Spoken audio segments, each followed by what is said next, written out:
Core कमिटीची आज बैठक आहे, काय काय मुद्दे होणार आहे, काय काय मुद्दे बैठकीमध्ये दोन विषय आहेत.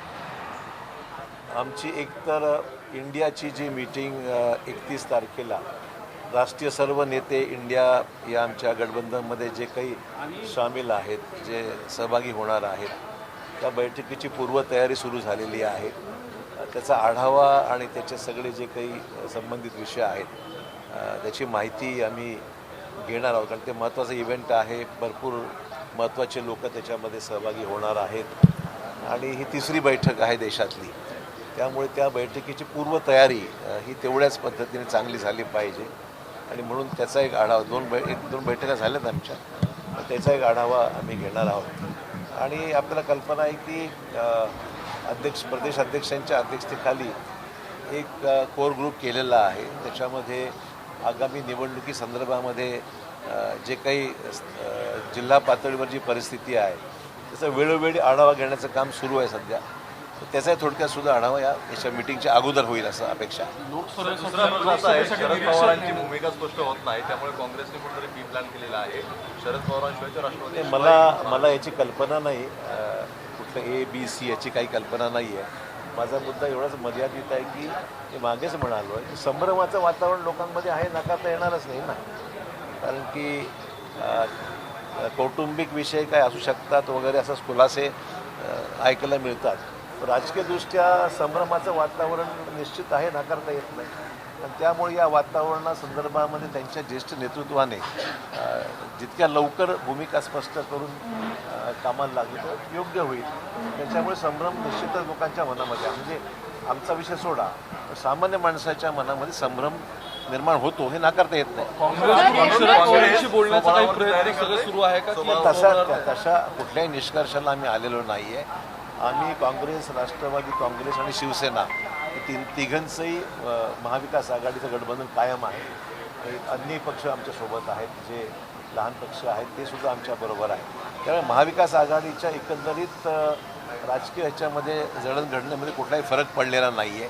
परंतु राष्ट्रवादीच्या जे काही घटना घडल्या आहेत त्यामध्ये काही संभ्रम निश्चित निर्माण झाला, हे अगोदरच बोललो आहे.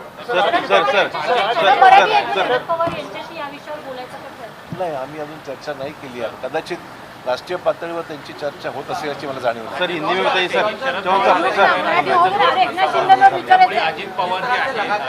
एकनाथ शिंदेनी सर मराठी करायला पाहिजे. मराठी संपवा. सर, एकनाथ शिंदेनी असं म्हटलं की चितपट केलं जाते, बुद्धिबळाचं हे चालू आहे. विरोधक आम्हाला कंटिन्युअसली चेकमेट करण्याचा प्रयत्न करतात, पण आम्ही ग्रँड मास्टर आहोत. आता बुद्धिबळ आणि चितपट हे विषय मोठा स्पोर्ट्स हा राजकारण हे स्पोर्ट्समन स्पिरिटमध्ये खेळलं गेलं पाहिजे हे निश्चितच आहे. पण याची तुलना त्याशी करणं उचित नाही आहे. आपलं क्षेत्र वेगळं आहे. आपलं क्षेत्र त्यांच्या क्षेत्रामध्ये आपण न घुसता आपलं क्षेत्र लोकांपुढे जाऊन लोकांच्या अपेक्षा महाराष्ट्राच्या एकंदरीत ज्या आहेत त्या पूर्णत्वास नेण्याकरता प्रत्येक राजकीय पक्षाने प्रयत्न केला पाहिजे. महाविकास आघाडी आणि इंडिया म्हणून जी आमची एकजूट झालेली आहे त्याविषयी आम्ही आमच्या पद्धतीने काम करत आहोत आणि आम्हाला आमच्या प्रयत्नातून यश नक्की मिळेल अशी अपेक्षा आहे.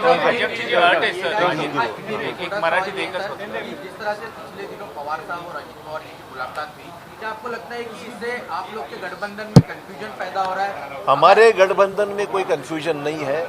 जहाँ तक कांग्रेस का सवाल है, कांग्रेस हो या शिवसेना उद्धव ठाकरे जी की, उसमें कोई कन्फ्यूजन नहीं है. NCP के बारे में निश्चित तौर पर उन्होंने कहा है कि हमारा ये फैमिली इशू है और हमारा इसमें कोई ऐसी कोई राजनीतिक भूमिका नहीं है. पर मेरे को लगता है कि लोगों में उसके गलत सिग्नल्स जा रहे हैं उसके वजह से, और लगातार ये चीज़ें आने से एक लोगों में एक संभ्रम का वातावरण निर्माण हुआ है. उसको जितना जल्दी दूर करेंगे उतना बेहतर है. चौहान साहब, आज जो बैठक है आपने आप सीनियर लीडर्स और बाकी लीडर्स 2 से 3 जिलों की जिम्मेदारी दी गई थी रिव्यू लेने के लिए, तो क्या कांग्रेस तैयारी करेगी कि अगर गठबंधन होता है नहीं भी होता है तो कांग्रेस की तैयारी पूरी रहेगी? हम ऐसे कोई निष्कर्ष पे अभी पहुंचे नहीं है. हम तो महाविकास आघाड़ी गठबंधन के नाम से ही चुनाव लड़ना चाहते हैं. जो कोई कन्फ्यूजन निर्माण MCP के वजह से हुआ है मैंने वही कहा कि जितना वो जल्दी स्पष्ट करे उतना बेहतर रहेगा।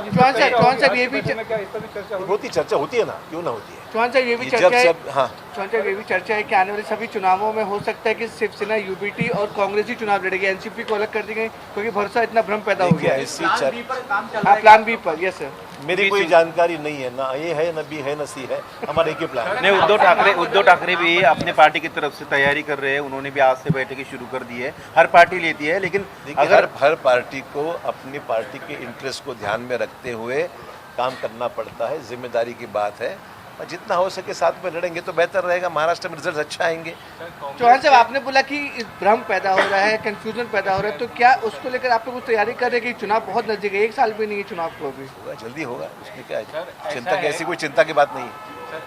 एनसीपी पे जो कंफ्यूजन है उसमें कांग्रेस के फॉर्मर चीफ मिनिस्टर के ऐसे कोट आ रहे हैं कि मीटिंग में शरद पवार को मंत्री पद ऑफर हुआ, तो कांग्रेस का क्या रोल है इस मामले में? उनकी जिन्होंने भी इसका ऐसा बयान किया है उनका पर्सनल ओपिनियन है, पार्टी का ओपिनियन नहीं। सर, नाम बदलने का सिलसिला लगातार चल रहा है। नेहरू सेंटर को भी अब प्रधानमंत्री संग्रहालय कर दिया गया है। थोड़ा आगे आ जाइए, थोड़ा आगे। अब ऐसा है कि रोज ही चल रहा है, क्योंकि मेरी व्यक्तिगत तौर पर यह भूमिका है कि जो नामकरण कोई भी जगह का हुआ है उसको बार बार राजनीतिक हालात बदलते हुए रोज नामकरण बदलते जाएंगे तो वो उचित नहीं है। जो चल रहा है वो चलने दीजिए, देश में नया कुछ बनाना नाम जरूर दीजिए ना, एक आध कोई नई चीज़ बनती है उसको नामकरण करें।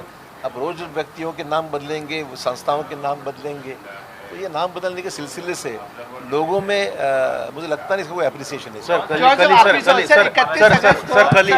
कल ही प्रधानमंत्री जी ने कहा कि तुष्टीकरण नहीं होना चाहिए और एकता जरूरी है, लेकिन दूसरी तरफ हम देख रहे हैं कि एक वीडियो भी ट्वीट हुआ है जिसको लेकर एमआईएम ने भी सवाल उठाया कि मुंबई जैसे कॉस्मोपॉलिटन सिटी में जय श्री राम के नारे लगाने पर एक युवक की बहुत बेरहमी से पिटाई हो रही है। वैसे श्री राम का नाम हो, बजरंगबली का नाम हो, ये जो हमारे देवी देवताएं हैं उनका हम सभी को आदर है, सबके श्रद्धा की बात है, तो वो घर में होनी चाहिए। मंदिरों में जाके दर्शन कर सकते हैं, मस्जिदों में जाके नमाज कर सकते हैं, और इसका राजनीति में उसका कोई इस्तेमाल करके अपनी राजनीति को आगे बढ़ाने का जो प्रयास हो रहा है वो ठीक नहीं है। चौहान साहब 31 तारीख को और 1 तारीख को इंडिया की मीटिंग है, उस पर उद्धव ठाकरे साहब का कहना है कि कोई भी बड़े नेता को इस इंडिया का संयोजक या फिर चेयरपर्सन नहीं बनाना चाहिए क्योंकि हो सके उनकी पर्सनल पार्टी या जो पर्सनल दौरा वो इफेक्ट पड़ेगा, बड़े नाम को नहीं संयोजक बनाया उद्धव जाएगा। ठाकरे जी के बयान पे मैं कोई टिप्पणी नहीं करूंगा, ये राष्ट्रीय इशू है,